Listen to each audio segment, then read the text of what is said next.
ನಮಸ್ಕಾರ, ಎಲ್ಲರೂ ಹೇಗಿದ್ದೀರಾ? ಇದು ಶ್ರಾವಣ ಮಾಸ ಆಗಿರೋದ್ರಿಂದ ಹೂಗಳಂತೂ ಗಿಡದಲ್ಲಿ ಭರ್ಜರಿಯಾಗಿ ಬಿಡ್ತಾವೆ ಅಲ್ವಾ? ಸ್ಫಟಿಕದ ಹೂವಂತೂ ಕೇಳಲೇಬೇಡಿ. ಆಗಸ್ಟ್ ಮಾಸದಲ್ಲಿ ತುಂಬ ಚೆನ್ನಾಗಿ ಬಿಡ್ತಾ ಇರುತ್ತೆ.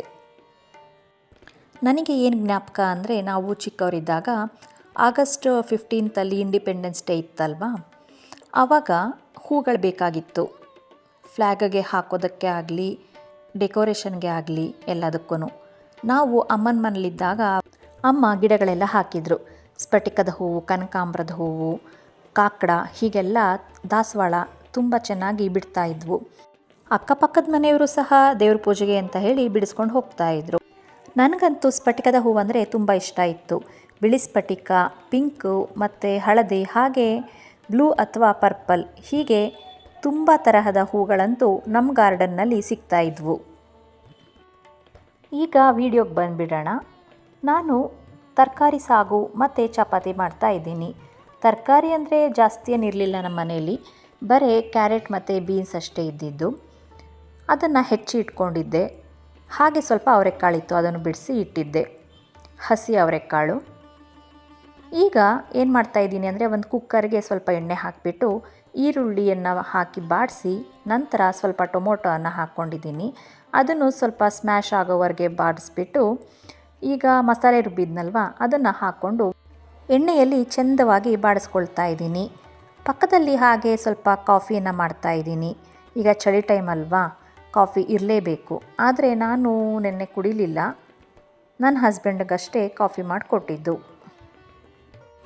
ಈ ತರಕಾರಿ ಸಾಗು ಅಂತೂ ಪೂರಿ, ಚಪಾತಿ, ಹಾಗೆ ದೋಸೆ ಇವೆಲ್ಲದಕ್ಕೂ ಒಳ್ಳೆ ಕಾಂಬಿನೇಷನ್ ಆಗುತ್ತೆ. ಈಗ ಮಸಾಲೆ ಎಣ್ಣೆಯಲ್ಲಿ ಚೆನ್ನಾಗಿ ಫ್ರೈ ಆದಮೇಲೆ ಸ್ವಲ್ಪ ಮಾತ್ರ ಅವರೆಕಾಳಿತ್ತು, ಅದನ್ನು ಹಾಕ್ಕೊಳ್ತಾ ಇದ್ದೀನಿ. ಅದನ್ನು ಸಹ ಎಣ್ಣೆಯಲ್ಲಿ ಫ್ರೈ ಆಗೋದಕ್ಕೆ ಎಲ್ಲ ಮಿಕ್ಸ್ ಮಾಡ್ತಾ ಇದ್ದೀನಿ. ನಾನು ಸಾಗುನ ಹೇಗೆ ಮಾಡ್ತಾ ಇದ್ದೀನಿ ಅಂದರೆ, ಮೊದಲು ಎಣ್ಣೆಗೆ ತರಕಾರಿಗಳನ್ನೆಲ್ಲ ಹಾಕಿ ಬಾಡಿಸ್ಕೊಳ್ಬೇಕಾಗತ್ತೆ ಅಲ್ವಾ. ಆದರೆ ನಾನು ಈ ದಿನ ಮಸಾಲೆಯನ್ನೇ ಹಾಕಿ ಬಾಡಿಸ್ಕೊಳ್ತಾ ಇದ್ದೀನಿ. ಏಕೆಂದರೆ ಅದು ಸ್ವಲ್ಪ ಹಸಿ ವಾಸನೆ ಇರುತ್ತೆ ಅಲ್ವಾ, ಎಲ್ಲ ಚೆನ್ನಾಗಿ ಹೋಗಲಿ ಅಂತ ಹೇಳಿ ಮೊದಲೇ ನಾನು ಮಸಾಲೆಯನ್ನು ಹಾಕ್ಕೊಂಡು ಬಾಡಿಸ್ಕೊಂಡು ನಂತರ ತರಕಾರಿಯನ್ನು ಹಾಕ್ಕೊಳ್ತಾ ಇದ್ದೀನಿ. ಈಗ ಹೆಚ್ಚಿದ ಕ್ಯಾರೆಟ್ ಮತ್ತು ಬೀನ್ಸ್ 2 ಇತ್ತಲ್ವ, ಅದನ್ನು ಸಹ ಹಾಕ್ಕೊಂಡ್ಬಿಟ್ಟು ಚೆನ್ನಾಗಿ ಮಿಕ್ಸ್ ಮಾಡ್ತಾ ಇದ್ದೀನಿ, ಮಸಾಲೆಗೆ ಹೊಂದ್ಕೊಳ್ಳಿ ಅಂತ ಹೇಳಿ. ಈಗ ಸ್ವಲ್ಪ ಹರಳುಪ್ಪನ್ನು ಹಾಕ್ಕೊಳ್ತಾ ಇದ್ದೀನಿ. ಹರಳುಪ್ಪೆ ತುಂಬ ಒಳ್ಳೆಯದಾಗಿರುತ್ತೆ. ಸಾಂಬಾರಿಗೆ ಆಗಲಿ, ಗೊಜ್ಜಿಗೆ ಆಗಲಿ, ಅಥವಾ ದೋಸೆ ಹಿಟ್ಟನ್ನು ಮಿಕ್ಸ್ ಮಾಡುವಾಗಲೇ ಆಗಲಿ, ಚಟ್ನಿಯನ್ನು ರುಬ್ಬುವಾಗಲೇ ಆಗಲಿ, ಎಲ್ಲದಕ್ಕೂ ಹರಳುಪ್ಪನ್ನೇ ಬಳಸ್ಕೊಳ್ಳಿ. ಈಗ ಜಾರ್ನಲ್ಲಿ ಸ್ವಲ್ಪ ನೀರು ಹಾಕಿಬಿಟ್ಟು ಅದನ್ನು ಎಲ್ಲವನ್ನು ಅಲ್ಲಾಡಿಸ್ಕೊಂಡು, ಅಂದರೆ ಮಸಾಲೆ ಎಲ್ಲ ಆ ಕಡೆ ಈ ಕಡೆ ಅಂಟಿರುತ್ತೆ ಅಲ್ಲ, ಅದನ್ನೆಲ್ಲ ಅಲ್ಲಾಡಿಸ್ಕೊಂಡು ಕುಕ್ಕರ್ಗೆ ಬಿಟ್ಕೊಳ್ತಾ ಇದ್ದೀನಿ. ಸಾಮಾನ್ಯವಾಗಿ ಎಲ್ಲರೂ ಮಾಡೇ ಇರ್ತೀರ ಸಾಗುನ ಮತ್ತು ಗೊಜ್ಜು ಈ ಥರದ್ದೆಲ್ಲವನ್ನು, ನಿಮಗೂ ಗೊತ್ತೇ ಇರುತ್ತೆ ಅಲ್ವಾ ಹೇಗೆ ಮಾಡೋದು ಅಂತ.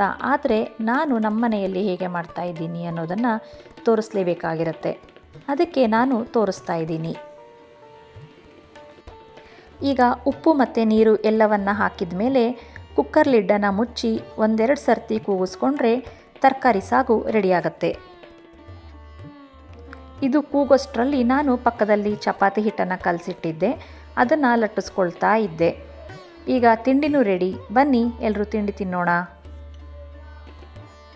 ಸಾಗು ಅಂತೂ ಯಾರಿಗಿಷ್ಟ ಆಗಲ್ಲ ಹೇಳಿ, ಎಲ್ರಿಗೂ ಇಷ್ಟ ಆಗತ್ತೆ. ಪೂರಿಗಂತೂ ಒಳ್ಳೆ ಕಾಂಬಿನೇಷನ್ ರೀ. ಈಗ ನನ್ನ ಮಗಳು ಮತ್ತು ನನ್ನ ಹಸ್ಬೆಂಡ್ ಇಬ್ಬರು ಸಹ ತಿಂಡಿ ತಿಂದ್ಕೊಂಡು ಅವ್ರವ್ರ ಕೆಲಸಕ್ಕೆ ಅವ್ರು ಹೋಗಿದ ಮೇಲೆ ನಾನು ತಿಂಡಿ ತಿಂತಾ ಇದ್ದೀನಿ. ಎಲ್ಲರ ಮನೇಲೂ ಎಲ್ಲರೂ ಸಹ ಸೇರಿಕೊಂಡು ಒಟ್ಟಿಗೆ ತಿಂಡಿ ತಿನ್ನೋದಂತೂ ಕಡಿಮೆನೇ ಅಲ್ವಾ. ಏಕೆಂದರೆ ಬೆಳಿಗ್ಗೆ ಎದ್ದರೆ ಸಾಕು, ನಮ್ಮದಂತೂ ಗಡಿಬಿಡಿ ಕೆಲಸನೇ ಸರಿ. ಮಕ್ಕಳನ್ನು ಸ್ಕೂಲು ಕಾಲೇಜಿಗೆ ಕಳಿಸೋದು, ಅವರಂತೂ ತಿಂಡಿ ತಿನ್ನಲಿಲ್ಲ ಅಂತ ಹೇಳಿದ್ರೆ ನಾವೇ ತಿನ್ನಿಸಿ ಕಳಿಸ್ಬೇಕಾಗತ್ತೆ. ಹಾಗೆ ಯಜಮಾನ್ರೂ ಸಹ ಅವ್ರೇನು ಡ್ಯೂಟಿಗೆ ಹೋಗ್ತಾರೆ ಅಲ್ಲಿಗೆ ಕಳಿಸ್ಲೇಬೇಕಾಗತ್ತೆ ಅಲ್ವಾ. ಹೆಂಗಸರಂತೂ ಬೆಳಗ್ಗೆ ಟೈಮ್ನಲ್ಲಿ ಸ್ವಲ್ಪ ಬ್ಯುಸಿಯಾಗೇ ಇರ್ತಾರೆ. ಇವರನ್ನೆಲ್ಲ ಕಳಿಸಾದ್ಮೇಲೆ ನಾವು ದೀರ್ಘ ಅವಸರನ್ನು ತೆಗೆದುಕೊಳ್ಳೇಬೇಕಾಗತ್ತೆ. ಅಬ್ಬಾ, ಎಲ್ಲರೂ ಸರಿಯಾದ ಟೈಮ್ಗೆ ಅವ್ರವ್ರ ಕೆಲಸಕ್ಕೆ ಹೋದರು ಅಂತ. ನಾನು ತಿಂಡಿ ತಿನ್ನೋ ಟೈಮ್ನಲ್ಲಿ ರೋಡ್ನಲ್ಲಿ ಒಂದು ಹುಡುಗ ಕತ್ತೆ ಹಾಲು ತಗೊಳ್ಳಿ, ಇದನ್ನು ಕುಡಿಸಿದ್ರೆ ಮಕ್ಕಳಿಗೆ ಜ್ಞಾಪಕ ಶಕ್ತಿ ತುಂಬ ಚೆನ್ನಾಗಿರುತ್ತೆ, ಹಾಗೆ ಇಮ್ಯುನಿಟಿ ಪವರು ಸಹ ತುಂಬ ಹೆಚ್ಚುತ್ತೆ ಅಂತ ಹೇಳಿ ಸಾರ್ಕೊಂಡು ಹೋಗ್ತಾಯಿದ್ರು. ಅದನ್ನು ಸಹ ಸ್ವಲ್ಪ ವಿಡಿಯೋ ಮಾಡಿಕೊಂಡೆ, ಏಕೆಂದರೆ ಈಗಿನ ಕಾಲದಲ್ಲಂತೂ ಕತ್ತೆಗಳನ್ನು ನೋಡೋದೇ ಅಪರೂಪ ಅಲ್ವಾ, ಅದರಿಂದ ಅದು ಒಂದಿರಲಿ ವ್ಲಾಗಲ್ಲಿ ಅಂತ ಹೇಳಿ ಸೇರಿಸ್ಕೊಂಡಿದ್ದೀನಿ. ಈಗ ಎಲ್ಲರೂ ಹೋದ್ಮೇಲೆ ನಾನು ತಿಂಡಿ ತಿಂದ ಮೇಲೆ ಹೇಗೂ ವರಮಹಾಲಕ್ಷ್ಮಿ ಹಬ್ಬ ಬರ್ತಾ ಇದೆ ಅಲ್ವಾ, ಡ್ರಾಯರ್ಸ್ನೆಲ್ಲ ಕ್ಲೀನ್ ಮಾಡ್ಕೊಳ್ಳೋಣ ಅಂತ ಹೇಳಿ ಕ್ಲೀನ್ ಮಾಡ್ತಾ ಇದ್ದೀನಿ.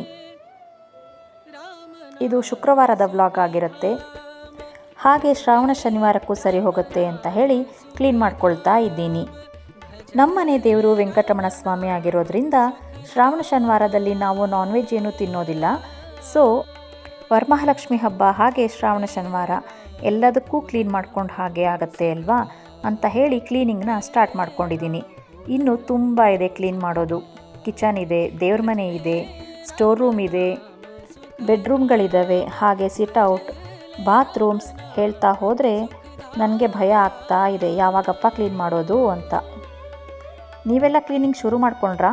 ಹಾಗೆ ಈಗ ತಾನೇ ಒಂದು ಹುಳು ತೋರಿಸ್ದೆ, ನೋಡಿದ್ರಾ? ಅದು ಶೈನಿ ಹುಳು ಥರ ಇತ್ತು. ನಾನು ಅದನ್ನು ಸ್ವೆಟರ್ ಬಟನ್ ಈ ಥರ ಇದೆಯಲ್ವಾ ಅಂತ ನೋಡ್ತಾ ಇದ್ದೀನಿ. ಹತ್ತಿರ ಹೋಗಿ ನೋಡಿದ್ರೆ ಅದು ಹುಳು ಆಗಿತ್ತು. ಮುಟ್ಟಿದ್ನಲ್ವಾ, ಅದಕ್ಕೆ ಅದು ಅಲ್ಲಾಡ್ತಾನೆ ಇರಲಿಲ್ಲ. ಅದರ ಕಾಲು ಕೈಗಳನ್ನೆಲ್ಲ ಒಳ್ಳೆ ಫಿಟ್ಟಾಗಿ ಇಟ್ಕೊಂಡು ಕೂತ್ಕೊಂಡ್ಬಿಟ್ಟಿತ್ತು. ನಾವೇನಾದರೂ ಮಾಡಿಬಿಡ್ತೀವಿ ಅಂತ ಅದಕ್ಕೆ ಭಯ ಆಗಿತ್ತೋ ಏನೋ. ಹಾಗೆ ನನ್ನ ಮಗಳಿಗೆ ಪ್ರಾಡಕ್ಟ್ಗಳು ಬಂದಿದ್ವು, ಅದನ್ನೆಲ್ಲ ಬಳಸ್ಕೊಂಡು ಅವಳು ವಿಡಿಯೋ ಮಾಡ್ಕೊಳ್ತಾ ಇದ್ಲು. ಹಾಗೆ ಮಳೆಯಂತೂ ಹನಿ ಹನಿ ಬೀಳ್ತಾನೇ ಇತ್ತು. ಬೆಳಗ್ಗೆ ಶುರುವಾದ ಮಳೆ ನಮ್ಮ ಮನೆ ಹತ್ರ ಹನಿ ಹನಿಯಾಗಿ ಆವಾಗವಾಗ ಬೀಳ್ತಾನೇ ಇತ್ತು. ಈಗ ಮಧ್ಯಾಹ್ನದ ಅಡುಗೆಯನ್ನು ಮಾಡ್ತಾ ಇದ್ದೀನಿ. ನಾನು ಹೆಸರು ಕಾಳು ಮತ್ತು ಬೇಳೆಕಾಳನ್ನು ಹಾಕಿ ಸ್ವಲ್ಪ ಉಪ್ಸಾರು ಮಾಡ್ಕೊಂಡ್ಬಿಟ್ಟೆ. ಉಪ್ಸಾರು ಖಾರನೂ ಇತ್ತು, ಹಾಗೆ ಒಂದೆರಡು ಮಾವಿನ ಹಣ್ಣು ಇದ್ವು, ಅದಕ್ಕೆ ನಾನು ಉಪ್ಸಾರೇ ಮಾಡಿಬಿಟ್ಟೆ. ಈಗ ನಾನು ಏನು ಮಾಡ್ತಾ ಇದ್ದೀನಿ ಅಂದರೆ, ಎಲ್ಲ ಕಾಳುಗಳು ಅಂದರೆ ಹೆಸರು ಕಾಳು ಮತ್ತು ಬೇಳೆಕಾಳು ಹಾಕಿದ್ದೆ ಅಲ್ವಾ, ಅದೆಲ್ಲವೂ ಚೆನ್ನಾಗಿ ಬೆಂದಿದೆಯಾ ಅಂತ ನೋಡ್ತಾ ಇದ್ದೀನಿ. ಈಗ ಊಟನೂ ರೆಡಿ. ಹೆಸರು ಕಾಳು ಅಷ್ಟಾಗಿ ಬೆಂದಿರಲಿಲ್ಲ. ಬನ್ನಿ ಎಲ್ಲರೂ ಊಟ ಮಾಡೋಣ ವಿತ್ ಮ್ಯಾಂಗೋ. ಹಾಗೆ ಮಲ್ಕೊಂಡು ಎದ್ದು ಸ್ವಲ್ಪ ಟೀಯನ್ನು ಕುಡಿದ ಮೇಲೆ ನಾನು ಪಾತ್ರೆಗಳನ್ನೆಲ್ಲ ತೊಳೆದಿಟ್ಟಿದ್ದೀನಿ, ಏಕೆಂದರೆ ದೇವ್ರ ಸಾಮಾನುಗಳನ್ನೆಲ್ಲ ತೊಳಿಬೇಕಲ್ವಾ, ಅದಕ್ಕೆ ಸಿಂಕು ಖಾಲಿ ಆಗಿರಬೇಕಲ್ವಾ. ಸೊ ಖಾಲಿ ಮಾಡಿ ಇದನ್ನು ಬ್ರಷ್ ಮಾಡಿ ಇಟ್ಟಿದ್ದೀನಿ. ಈಗ ದೇವ್ರ ಸಾಮಾನನ್ನ ತೊಳೆಯೋದಕ್ಕೆ ರೆಡಿಯಾಗಿದೆ. ಕೆಲವರಂತೂ ಈ ಸಿಂಕ್ ಒಳಗಡೆನೇ ದೇವ್ರ ಸಾಮಾನುಗಳನ್ನ ಇಟ್ಟು ತೊಳಿತಾರೆ. ಹಾಗೆ ಮಾಡಿದ್ರಂತೂ ನನಗೆ ಸ್ವಲ್ಪನೂ ಇಷ್ಟ ಆಗಲ್ಲ. ಪಕ್ಕದಲ್ಲೇ ಇಟ್ಕೊಂಡು ಇದನ್ನೆಲ್ಲ ಬ್ರಷ್ ಮಾಡಿ ತೊಳೆದ್ರೇ ಸರಿ. ಈಗ ದೇವ್ರ ಸಾಮಾನನ್ನ ತೊಳೆದ್ಬಿಟ್ಟು ಇದ್ರ ಮೇಲೆ ಸ್ವಲ್ಪ ಮನೆ ನೀರನ್ನು ಹಾಕಿಡ್ತೀನಿ, ಏಕೆಂದರೆ ನಲ್ಲಿ ನೀರಿನಲ್ಲೇ ತೊಳೆದಿರ್ತೀವಲ್ವಾ, ಅದರಿಂದ ಮನೆ ನೀರನ್ನು ಹಾಕಿದ್ರೆ ಸ್ವಲ್ಪ ಕ್ಲೀನಾಗಿ ಇರುತ್ತೆ. ದೇವ್ರ ಮನೆಯನ್ನು ಕ್ಲೀನ್ ಮಾಡಿಕೊಂಡು ಈಗ ಫೋಟೋಗಳಿಗೆ ಬೊಟ್ಟನ್ನು ಇಡ್ತಾ ಇದ್ದೀನಿ. ಫಸ್ಟು ಗಂಧದಲ್ಲಿ ಬೊಟ್ಟನ್ನು ಇಟ್ಟು ನಂತರ ಸ್ವಲ್ಪ ವೆಟ್ಟಾಗಿರೋ ಹಾಗೆಯೇ ಕುಂಕುಮವನ್ನು ಅದ್ರ ಮೇಲೆ ಇಟ್ಬಿಟ್ರೆ ಮುಗೀತು. ಈಗ ದೇವ್ರ ಮನೆಯಂತೂ ರೆಡಿ ಆಯಿತು. ರಾತ್ರಿಯೇ ನಾನು ಹೊರಗಡೆ ತೊಳೆದ್ಬಿಟ್ಟು ರಂಗೋಲಿಯನ್ನು ಬಿಟ್ಟಿದ್ದೀನಿ. ಇದು ಶಂಕು ರಂಗೋಲಿ ಆಗಿರುತ್ತೆ, ಏಕೆಂದರೆ ಶ್ರಾವಣ ಶನಿವಾರ ಆಗಿರೋದ್ರಿಂದ ಈ ರಂಗೋಲಿಯನ್ನು ಬಿಟ್ಟಿದ್ದೀನಿ. ಹಾಗೆ ಸ್ವಲ್ಪ ಹೂ ಬೇಕಿತ್ತಲ್ವ, ರಾತ್ರಿಯೇ ಹೂವನ್ನು ತರಿಸಿ ಫ್ರಿಜ್ಗೆ ಎತ್ತಿಟ್ಟೆ. ಇದು 100 ರೂಪಾಯಿ ಹೂವಾಗಿರುತ್ತೆ. ಈ ಕವರ್ಗಳಲ್ಲಿರೋದು ರೋಸ್ ಹೂವು, ಅದು 60 ರೂಪಾಯಿ, ಹಾಗೆ ಸೇವಂತಿಗೆ 40 ರೂಪಾಯಿ. ಬೆಳಗ್ಗೆ ಬೇಗ ಎದ್ದು ಅಂದರೆ 4 ಗಂಟೆಗೆ ಎದ್ದಿದ್ದೀನಿ. ಸ್ನಾನ ಮಾಡಿಕೊಂಡು ಹೊರಗಡೆ ಬಂದು ಬೋರ್ಡ್ಗೆಲ್ಲ ಹೂವನ್ನು ಇಟ್ಟು ಮತ್ತೆ ಮೇಲೆ ಬಂದು ಪೂಜೆಯನ್ನು ಮಾಡ್ಕೊಳ್ತಾ ಇದ್ದೀನಿ. ದೇವ್ರ ಫೋಟೋಗಳಿಗೆಲ್ಲ ಒಂದೊಂದು ಹೂವನ್ನು ಇಟ್ಟು ರೆಡಿ ಮಾಡಿ ನಂತರ ಪೂಜೆಯನ್ನು ಮಾಡಿದ್ದಾಯಿತು.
ನೆಮ್ಮದಿಯಾಗಿ ಪೂಜೆಯಂತೂ ಮಾಡಿದ್ದಾಯಿತು. ಈಗ ಸ್ವಲ್ಪ ಟೈಮ್ ದೇವ್ರ ಹತ್ರ ಕೂತ್ಕೊಂಡು ಏನಾದರೂ ಕೇಳ್ಕೊಳ್ಳೋದು ಬೇಡ್ಕೊಳ್ಳೋದು ಇದ್ದೇ ಇರುತ್ತೆ ಅಲ್ವಾ, ಅದನ್ನು ಮಾಡ್ತಾಯಿದ್ದೀನಿ. ಹಾಗೆ ಒಂದು ವಿಡಿಯೋನೂ ಸಹ ತೆಗೆದುಕೊಂಡಿದ್ದಾಯಿತು.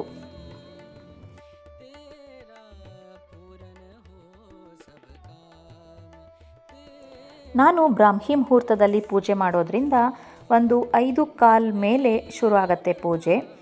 6 ಗಂಟೆ ಅಥವಾ 5:45 ಪೂಜೆ ಮುಗಿದು ಹೋಗುತ್ತೆ. ಸ್ವಲ್ಪ ನಾನು ರೆಸ್ಟ್ ತಗೊಂಡು ನಂತರ ಎಲ್ಲರೂ ಎದ್ದೇಳ್ತಾ ಇರ್ತಾರಲ್ವ, ಆ ಟೈಮ್ನಲ್ಲಿ ಬಂದು ಕಾಫಿ ಇಡ್ತಾ ಇದ್ದೀನಿ.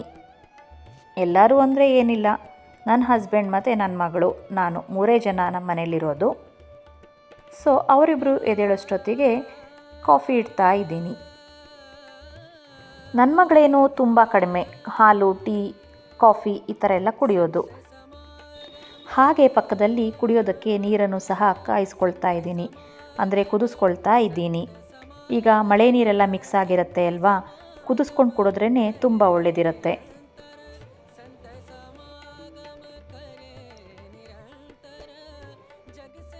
ಈಗ ಕಾಫಿ ರೆಡಿ ಆಗ್ತಾ ಇದೆ. ಗ್ಲಾಸ್ಗಳಿಗೆ ಹಾಕ್ಕೊಂಡು ಕುಡಿಯೋದೊಂದೇ ಬಾಕಿ. ಈಗ ಸ್ವಲ್ಪ ಹೊತ್ತಿನಲ್ಲಿ ನಾನು ಇನ್ಸ್ಟಾಗ್ರಾಮ್ ನೋಡ್ತಾ ಇದ್ದೆ. ಅಲ್ಲಿ ಒಬ್ಬರು ಸ್ವಾಮೀಜಿ ಹೇಳ್ತಾ ಇದ್ದರು, ಮುಟ್ಟಾದ ಹೆಂಗಸು ಅಂದರೆ ಪೀರಿಯಡ್ಸ್ ಆಗ್ತಾರಲ್ವ ಹೆಂಗಸರು, ಅವರೇನಾದರೂ ವರಮಹಾಲಕ್ಷ್ಮಿ ವ್ರತನ ಮಾಡಬಹುದಾ ಅಂತ ಯಾರೋ ಕೇಳಿದ್ರಂತೆ. ಅದರಿಂದ ಇವರು ಅದಕ್ಕೆ ಉತ್ತರ ಕೊಡ್ತಾ ಇದ್ದರು, ಮಾಡಬಹುದು, ಏನು ಪರವಾಗಿಲ್ಲ, ನೀವು ಮನೇಲಿ ತಾನೇ ಮಾಡ್ತಾ ಇದ್ದೀರಾ, ಏನು ದೇವಸ್ಥಾನಕ್ಕೆಲ್ಲ ಹೋಗ್ತಾ ಇಲ್ಲ ಅಲ್ವಾ, ಇದು ದೇವರೇ ಇದನ್ನೆಲ್ಲ ಮಾಡಿರೋದ್ರಿಂದ ನೀವು ದೇವ್ರ ಕಾರ್ಯವನ್ನು ಮಾಡಬಹುದು ಅಂತ ಹೇಳ್ತಾ ಇದ್ರು. ದೇವ್ರ ಕಾರ್ಯ ಮೀನ್ಸ್ ವರಮಹಾಲಕ್ಷ್ಮಿ ವ್ರತವನ್ನು ಮಾತ್ರ ಅಂತ ಅನಿಸುತ್ತೆ. ಅಥವಾ ಬೇರೆ ದೇವ್ರ ಕಾರ್ಯವನ್ನು ಮಾಡಬಹುದಾ ಇಲ್ವಾ ಅಂತ ನನಗೆ ಗೊತ್ತಿಲ್ಲ. ಆದರೆ ನಾವು ಅಂದ್ಕೊಳ್ತೀವಿ ಒಂದು 5 ದಿನ ಆಗಲಿ ಆಮೇಲೆ ಪೂಜೆ ಮಾಡೋಣ ಅಂತ ಅಂದ್ಕೊಳ್ತಾ ಇರ್ತೀವಲ್ವ. ಸ್ವಾಮೀಜಿನೇ ಹೀಗೆ ಹೇಳಿದ್ಮೇಲೆ ಅದು ನಿಜಾನೂ ಇರಬಹುದು. ಅವರು ಇದನ್ನೂ ಹೇಳಿದ್ರು, ನೀವು ಸ್ವಾಮೀಜಿಯವರ ಹೆಸರು ಹೇಳಿಬಿಟ್ಟು ಈ ಸ್ವಾಮೀಜಿ ಹೀಗೆ ಹೇಳಿದರು, ಏನಾದರೂ ನೀವು ಶಾಪವನ್ನು ಕೊಡಬೇಕಾದ್ರೆ ಅಥವಾ ಏನಾದರೂ ಕೆಟ್ಟದ್ದು ಮಾಡಬೇಕಾದ್ರೆ ಈ ಸ್ವಾಮೀಜಿಗೆ ಮಾಡಿ, ನನಗೆ ಏನೂ ಗೊತ್ತಿಲ್ಲ, ಈ ಸ್ವಾಮೀಜಿ ಹೇಳಿರೋದ್ರಿಂದ ನಾನು ಈ ಥರ ಪೂಜೆ ಮಾಡ್ತಾಯಿದ್ದೀನಿ ಅಂತಲೂ ನೀವು ದೇವರ ಹತ್ರ ಕೇಳ್ಕೊಳ್ಳಿ ಅಂತಲೂ ಹೇಳ್ತಾ ಇದ್ದರು. ಇವರೇನೋ ನಿಜಾನೇ ಹೇಳ್ತಿರಬಹುದು, ಆದರೆ ನಮ್ಮ ಮನಸ್ಸು ಒಪ್ಪಬೇಕಲ್ವಾ. ನೋಡೋಣ, ಯಾರಾದರೂ ಈ ಸ್ವಾಮೀಜಿಯವರ ಮಾತನ್ನು ಕೇಳಿ ಪೂಜೆ ಮಾಡಿದ್ರೂ ಮಾಡಬಹುದು, ಯಾರಿಗೂ ಗೊತ್ತು. ಈಗ ವಿಡಿಯೋಗೆ ಬರೋದಾದರೆ ನಾನು ಬ್ರೆಡ್ ಹಲ್ವಾ ಮಾಡ್ತಾಯಿದ್ದೀನಿ. ಅಂದರೆ ಮನೇಲಿ ಸ್ವಲ್ಪ ಪುಳಿಯೋಗರೆದು ಹುಳಿ ಇತ್ತು, ಅದಕ್ಕೆ ಅನ್ನ ಮಾಡಿ ಮಿಕ್ಸ್ ಮಾಡಿ ಇಟ್ಟಿದ್ದೀನಿ. ಈಗ ಬ್ರೆಡ್ ಹಲ್ವಕ್ಕೆ ತಯಾರು ಮಾಡ್ಕೊಳ್ತಾ ಇದ್ದೀನಿ. ನಾನು ಮೊದಲು ಹಾಲನ್ನು ಕಾಯಿಸ್ಬಿಟ್ಟು ಅದಕ್ಕೆ ಬ್ರೆಡ್ಡನ್ನು ಪೀಸ್ ಮಾಡಿಕೊಂಡು ಅದರೊಳಗಡೆಗೆ ಹಾಕ್ತಾಯಿದ್ದೀನಿ. ನಿಮ್ಗೆ ಎಷ್ಟು ಬೇಕೋ ಅಷ್ಟು ಹಾಲನ್ನು ಕಾಯಿಸ್ಕೊಳ್ಳಿ, ಎಷ್ಟು ಬೇಕಷ್ಟು ಬ್ರೆಡ್ಡನ್ನು ಹಾಕ್ಕೊಳ್ಳಿ, ಏನು ಪರವಾಗಿಲ್ಲ, ತುಂಬ ಚೆನ್ನಾಗಿ ಬರುತ್ತೆ. ನೀವು ಒಂದು ಸರ್ತಿ ಟ್ರೈ ಮಾಡಲೇಬೇಕಾಗಿದೆ ಈ ಡಿಶ್ನ. ಹಾಗೆ ಎಷ್ಟು ಬೇಕಷ್ಟು ಸಕ್ಕರೆಯನ್ನು ಹಾಕಿದ ಮೇಲೆ ಸ್ವಲ್ಪ ದ್ರಾಕ್ಷಿಯನ್ನು ಹಾಕಿದ್ದೆ, ಆ ಕ್ಲಿಪ್ ಮಿಸ್ ಆಗಿದೆ. ದ್ರಾಕ್ಷಿ, ಗೋಡಂಬಿ, ಬಾದಾಮಿ ಏನಾದರೂ ಹಾಕ್ಕೊಳ್ಬಹುದು, ತುಂಬ ರುಚಿಯಾಗಿರುತ್ತೆ. ಆದರೆ ಸ್ವಲ್ಪ ಗಟ್ಟಿ ಹಾಲನ್ನು ಕಾಯಿಸ್ಕೊಳ್ಬೇಕಾಗತ್ತೆ. ಈಗ ಪುಳಿಯೋಗರೆ ಮತ್ತು ಬ್ರೆಡ್ ಹಲ್ವಾ ರೆಡಿಯಾಗಿದೆ. ಇದನ್ನೇ ಸ್ವಲ್ಪ ತೆಳುಗೆ ಮಾಡ್ಕೊಳ್ಳೋದಾದರೆ ಅದು ಬ್ರೆಡ್ ಪಾಯಸ ಆಗುತ್ತೆ. ನಾನು ಮತ್ತು ನನ್ನ ಹಸ್ಬೆಂಡ್ ಇಬ್ಬರು ತಿಂಡಿ ತಿಂತಾ ಇದ್ದೀವಿ. ಪುಳಿಯೋಗರೆಗಿಂತ ಬ್ರೆಡ್ ಹಲ್ವಾನೇ ತುಂಬ ಚೆನ್ನಾಗಿತ್ತು. ಏಕೆಂದರೆ ನನಗಂತೂ ಮೊದಲೇ ಸಿಹಿ ಅಂದರೆ ತುಂಬ ಇಷ್ಟ ಆಗುತ್ತೆ. ಯಾವುದೇ ಆದರೂ ಪರವಾಗಿಲ್ಲ, ಸಿಹಿ ಇದ್ದರೆ ಸಾಕು. ತುಂಬ ಚೆನ್ನಾಗಿದೆ ಅಂತ ಹೇಳಿ ನಾನು ತಿಂತಾ ಇರ್ತೀನಿ. ಟಿ ವಿಲಿ ಶಿವರಾಜ್ ಕುಮಾರ್ ಅವರು ಡ್ಯಾನ್ಸ್ ಮಾಡ್ತಾ ಇರೋದು ಬರ್ತಾ ಇತ್ತು. ಅದನ್ನು ನೋಡಿ ಇವರಂತೂ ಇಷ್ಟು ವಯಸ್ಸಾದರೂ ಸಹ ಎಷ್ಟು ಎನರ್ಜೆಟಿಕ್ ಆಗಿ ಡ್ಯಾನ್ಸ್ ಮಾಡ್ತಾ ಇದ್ದಾರೆ ಅಲ್ವಾ ಅಂತ ಇಬ್ಬರು ಮಾತಾಡ್ಕೊಳ್ತಾ ತಿಂಡಿ ತಿಂತಾ ಇದ್ದೀವಿ. ಬೆಳಗ್ಗೆನೇ ಪೂಜೆ ಮಾಡಿಬಿಟ್ರಂತೂ ಈ ಥರ ನಾವು ಬೇಗ ತಿಂಡಿ ಮುಗಿಸ್ಕೊಳ್ಬಹುದು. ಈ ಬ್ರೆಡ್ ಹಲ್ವಾ ಮಾಡುವಾಗ ನೀವು ಬ್ರೆಡ್ನಲ್ಲಿ ಬ್ರೌನ್ ಕಲರ್ ಪಾರ್ಟ್ ಇರುತ್ತೆ ಅಲ್ವಾ, ಅದನ್ನು ತೆಗೆದುಕೊಳ್ಳಬಹುದು ಅಥವಾ ಹಾಗೇನಾದರೂ ಹಾಕ್ಕೊಳ್ಬಹುದು. ನಾನಂತೂ ಹಾಗೆ ಹಾಕಿದ್ದೆ, ನೀವು ಹೇಗಾದರೂ ಮಾಡಬಹುದು. ಹಾಗೆಯೇ ಬೀಗ್ರೂಟದಲ್ಲಿ ಒಂದು ಸ್ವೀಟ್ ಕೊಡ್ತಾರಲ್ವ, ಅದು ಸಹ ಬ್ರೆಡ್ ಹಲ್ವಾನೇ ಆಗಿರುತ್ತೆ. ಆದರೆ ಅದಕ್ಕೆ ಕೋವಾ ಹಾಕ್ತಾರೆ. ನೀವು ಮನೇಲಿ ಮಾಡುವಾಗಲೂ ಸಹ ಕೋವಾ ಮಾಡ್ಕೊಂಡು ತಿಂದರೆ A1 ಆಗಿರುತ್ತೆ. ತುಂಬ ರುಚಿಯಾಗಿರುತ್ತೆ. ಸೇಮ್ ಬೀಗ್ರೂಟದಲ್ಲಿ ಏನು ಸ್ವೀಟ್ ಕೊಡ್ತಾರಲ್ವ, ಅದೇ ಥರ ಟೇಸ್ಟ್ ಇರುತ್ತೆ. ಈಗ ತಿಂಡಿದಾಯಿತು. ಇನ್ನೇನು ವರಮಹಾಲಕ್ಷ್ಮಿ ಹಬ್ಬ ಹತ್ತಿರ ಬರ್ತಾ ಇದೆ ಅಲ್ವಾ, ಎಲ್ರದ್ದು ಕ್ಲೀನಿಂಗ್ ಕೆಲಸ ಮುಗೀತಾ? ಹಾಗೆ ಶಾಪಿಂಗೂ ಮಾಡಾಯ್ತಾ? ಕೆಲವೊಬ್ಬರು ವರಮಹಾಲಕ್ಷ್ಮಿ ಹಬ್ಬವನ್ನು ಮಾಡುವಾಗ ತುಂಬ ಆಡಂಬರವಾಗಿ ಮಾಡ್ತಾರೆ. ನೋಟ್ನಲ್ಲೇ ಬ್ಯಾಕ್ಡ್ರಾಪ್ ಮಾಡೋದು, ಹಾಗೆ ನೋಟನ್ನು ತುಂಬಿ ತುಂಬಿ ಇಡೋದು, ಒಂದು ಬಿಂದಿಗೆಯಲ್ಲೇ ಕಾಯಿನ್ಸ್ ತುಂಬ ಇಡೋದು, ಜಾಸ್ತಿ ನೋಟ್ಗಳನ್ನು ಇಡೋದು. ಹೀಗೆಲ್ಲ ಮಾಡಿದಾಗ ಯಾರ್ಯಾರಾದರೂ ಅರಿಶಿನ ಕುಂಕುಮಕ್ಕೆ ಬಂದಿರ್ತಾರಲ್ವ, ಅವ್ರ ಕಣ್ಣೆಲ್ಲ ನಿಮ್ಮ ನೋಟ್ ಮೇಲೆ ಬಿದ್ದು ಅವರು ಇಷ್ಟೊಂದು ದುಡ್ಡಿದೆಯಾ ಅವ್ರ ಮನೆಯಲ್ಲಿ ಅಂತ ಹೇಳಿ ಕಣ್ಣು ಹಾಕಿದಾಗ ನೀವು ಆ ದುಡ್ಡನ್ನು ಕಳೆದುಕೊಳ್ಳಬಹುದು. ಹೀಗೆ ಒಬ್ಬರು ಸ್ವಾಮೀಜಿ ಹೇಳಿದ್ದಾರೆ, ಅದಕ್ಕೆ ನಾನೂ ಸಹ ಹೇಳ್ತಾ ಇದ್ದೀನಿ. ಅವರು ಇನ್ನೂ ಡೀಪಾಗಿ ಹೇಳಿದ್ದಾರೆ, ನಾನು ಸ್ವಲ್ಪ ಮಾತ್ರ ಹೇಳ್ತಾ ಇದ್ದೀನಿ. ನೋಟು ಅಂದರೆ ದುಡ್ಡಿದೆಯಲ್ವಾ, ಅದು ರಾಹುಕಾರಕ ಅಂತೆ. ಹೀಗಾಗಿ ಹೀಗೆ ಆಡಂಬರವಾಗಿ ಎಲ್ಲ ಮಾಡ್ದೇ ಸಿಂಪಲ್ಲಾಗಿ ಕೈಲಿ ಎಷ್ಟಾಗುತ್ತೋ ಅಷ್ಟು ಸಿಂಪಲ್ಲಾಗಿ ಮಾಡಿ ಮುಗಿಸಿ. ಓಕೆನಾ? ಹಿಂದೆಲ್ಲ ಇದನ್ನು ವ್ರತವಾಗಿ ಮಾಡ್ತಾ ಇದ್ರಂತೆ. ಈಗ ಹಬ್ಬವಾಗಿ ಅವ್ರದ್ದೇನೇನಿದೆ ಎಲ್ಲವನ್ನು ತೋರಿಸೋ ಸಲುವಾಗಿ, ಅಂದರೆ ಅವರ ಆಡಂಬರವನ್ನು ತೋರಿಸೋ ಸಲುವಾಗಿ ಈ ನಡುವೆ ಈ ವ್ರತವನ್ನು ಹಬ್ಬವನ್ನಾಗಿ ತುಂಬ ಗ್ರ್ಯಾಂಡಾಗಿ ಮಾಡ್ತಾ ಇದ್ದಾರೆ ಅಂತಲೂ ಹೇಳ್ತಾ ಇದ್ದರು. ಈಗ ನಾನು ತಿಂಡಿ ತಿಂದ ಮೇಲೆ ಸ್ವಲ್ಪ ಕಣಗ್ಲೆ ಹೂವನ್ನು ತೆಗೆದುಕೊಂಡಿದ್ದೆ. ಒಂದು 10 ರೂಪಾಯಿಗೆ ಸ್ವಲ್ಪನೇ ಕೊಟ್ಟಿದ್ರಷ್ಟೇ. ಅದನ್ನು ಕಟ್ಟೋದಕ್ಕೆ ಅಂತ ಹೇಳಿ ಕೂತ್ಕೊಂಡಿದ್ದೀನಿ. ಕಟ್ಟಿ ಆಯಿತು, ಸ್ವಲ್ಪ ಅಷ್ಟೇ ಕಟ್ಟಿದ್ದೀನಿ, ಇನ್ನು ಸ್ವಲ್ಪ ಆಮೇಲೆ ಕಟ್ಕೊಳ್ತೀನಿ. ಇಲ್ಲಿ ನೋಡಿ, ಕಣಗ್ಲೆ ಹೂವು ಎಷ್ಟು ಪಿಂಕಿಶ್ ಆಗಿ ಕಾಣಿಸ್ತಾ ಇದೆ ಅಲ್ವಾ. ಇದಂತೂ ವರಮಹಾಲಕ್ಷ್ಮಿ ಹಬ್ಬಕ್ಕೆ ಎಲ್ಲರೂ ತೆಗೆದುಕೊಂಡು ಮುಡಿಸಿರ್ತಾರೆ. ಏಕೆಂದರೆ ಕಲರ್ ಹೂಗಳನ್ನು ಮುಡಿಸಿದಾಗ ಇದು ಸಹ ಇರಲೇಬೇಕಾಗತ್ತೆ ಅಲ್ವಾ, ಅದರಿಂದ. ಹಾಗೆ ಬೆಳಗ್ಗೆ ತಿಂಡಿಯೆಲ್ಲ ಆಯಿತು. ಮಧ್ಯಾಹ್ನದ ಅಡುಗೆ ಯೋಚನೆ ಮಾಡ್ತಾ ಇದ್ದರೆ ನಾನು ತರಕಾರಿ ಸಾಂಬಾರು ಮಾಡೋಣ ಅಂತ ಅನ್ನಿಸ್ತು. ಅದಕ್ಕಾಗಿ ಸ್ವಲ್ಪ ತರಕಾರಿಗಳನ್ನು ತರಿಸದೆ ಇಷ್ಟಕ್ಕೆ 150 ರೂಪಾಯಿ ತೊಗೊಂಡಿದ್ದಾರೆ. ಎಷ್ಟು ಕಾಸ್ಟ್ಲಿ ಇದೆ ಅಲ್ಲ. ಈಗಂತೂ ನಾನ್ ವೆಜ್ ತಿನ್ನೋ ಹಾಗಿಲ್ಲ, ಬರೀ ತರಕಾರಿ ಸೊಪ್ಪು ಇದನ್ನೇ ಬಳಸಬೇಕಾಗಿದೆ. ಈ ಒಂದು 150 ರೂಪಾಯಿಗೆ ಚಿಕನ್ ಸುಮಾರಾಗಿ ಬರ್ತಾ ಇತ್ತಲ್ವ, ಅದನ್ನೇ ಮಾಡಿಕೊಂಡು ತಿನ್ನಬಹುದಿತ್ತು, ನಾನ್ ವೆಜ್ ಏನಾದರೂ ತಿನ್ನೋ ಟೈಮ್ ಇದ್ದಿದ್ರೆ. ಹಾಗೆ ನನ್ನ ಮುಖದಲ್ಲಿ ಬೊಂಗಾಗಿದೆ, ಅಂದರೆ ಪಿಗ್ಮೆಂಟೇಷನ್ ಆಗಿದೆ. ಅದನ್ನು ಮಿರರ್ನಲ್ಲಿ ನೋಡ್ಕೊಳ್ತಾ ಇದ್ದೆ. ಆಗ ಒಂದು ಹುಡುಗ ಬಂತು. ಅವರು ಯಾರಂತ ಹೇಳಿದ್ರೆ ನಮ್ಮ ಪಕ್ಕದ ಮನೆ ಹುಡುಗ. ಆ ಹುಡುಗ ಏನಕ್ಕೆ ಬಂದಿತ್ತು ಅಂದರೆ, ಈಗ ಶ್ರಾವಣ ಮಾಸ ಆಗಿರೋದ್ರಿಂದ ಶ್ರಾವಣ ಶನಿವಾರದಲ್ಲಿ 4 ವಾರನೂ ಸಹ ಅಕ್ಕಪಕ್ಕದ ಮನೆಯವರ ಹತ್ರ ಹೋಗಿಬಿಟ್ಟು ಸ್ವಲ್ಪ ಅಕ್ಕಿಯನ್ನು ತೆಗೆದುಕೊಂಡು ಹೋಗ್ತಾರಲ್ವ, ಶ್ರೀರಮಣ ಗೋವಿಂದ ಗೋವಿಂದ ಅಂತ ಹೇಳಿ. ಅದಕ್ಕಾಗಿ ಇವರು ಬಂದಿದ್ದರು. ಹಾಗೆ ಆ ಹುಡುಗನಿಗೆ ಗೊತ್ತಿಲ್ಲದೇ ವಿಡಿಯೋ ಮಾಡ್ಕೊಳ್ತಾ ಇದ್ದೀನಿ. ನಾನು ಸ್ವಲ್ಪ ಅಕ್ಕಿಯನ್ನು ಹಾಕಿಬಿಟ್ಟು ಅವನನ್ನು ಮಾತಾಡಿಸ್ಕೊಂಡು ಹೊರಗಡೆನೇ ಹೋಗಿಬಿಟ್ಟೆ. ಈಗ ಮಧ್ಯಾಹ್ನದ ಅಡುಗೆ ಆಗಲೇ ಹೇಳಿದ ಹಾಗೆ ತರಕಾರಿ ಸಾಂಬಾರು ಮಾಡಬೇಕು. ನಾನು ಮಾಡೋದಕ್ಕೆ ಶುರು ಮಾಡ್ಕೊಳ್ತೀನಿ. ಈ ವಿಡಿಯೋನ ಇಲ್ಲಿಗೆ ಮುಗಿಸ್ತಾ ಇದ್ದೀನಿ. ಈ ವಿಡಿಯೋ ನೋಡಿದ್ದಕ್ಕಾಗಿ ತುಂಬ ಧನ್ಯವಾದಗಳು. ಇಷ್ಟ ಆದರೆ ಲೈಕ್ ಮಾಡಿ. ಮತ್ತೆ ಸಿಗೋಣ. Thank you.